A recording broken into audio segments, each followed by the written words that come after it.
Blackstone Audio presents The Politically Incorrect Guide to the Great Depression and the New Deal by Robert P. Murphy. To Bob Higgs and Bert Folsom, whose heavy lifting made this book relatively easy. Introduction.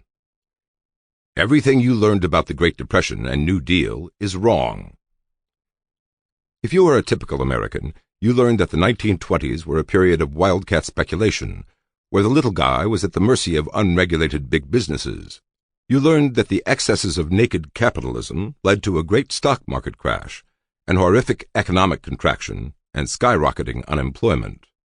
You learned that Herbert Hoover did nothing to alleviate the crisis, merely gazing coolly from his White House office as the laissez-faire market economy collapsed upon itself.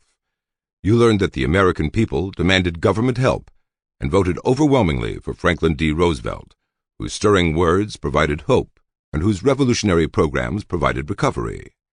Finally, to the extent your education deviated from the above account, you learned it was World War II, not FDR, that actually pulled the United States out of the Great Depression.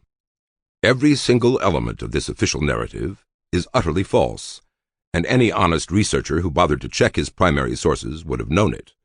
But most historians know nothing about economics, and most economists know little about history, or even about economics, if CNBC is any guide. The D.C. politicians and bureaucrats can always count on plenty of historians and economists who are only too eager to sing the praises of big government, even if the song's verses don't jibe with the facts. But so long as you don't let historical details trip you up, the Great Depression myths make for a great story. They contrast the indifferent do-nothing Hoover against the bold and charismatic Roosevelt. Even if, well, Hoover spent unprecedented sums on public works to create jobs, and, Roosevelt excoriated Hoover's profligacy on the campaign trail. But the change in presidents is just too good a hook for historians to hang their hats on, and gushing Roosevelt biographers have been only too happy to fill their readers' heads with hagiographies of the great man.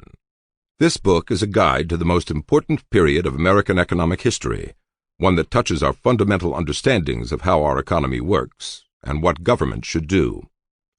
This book fact-checks the myths, shows how they're wrong, and will arm you with the truth. It is one of the great untold, or at least undertold, stories of American history. It is also a story that many in the government, the liberal media, and even academia do not want you to know. But it is the truth. You can look it up. And this book isn't just about history. Right now, the federal government and Federal Reserve are expanding their powers in... Sample complete. Ready to continue?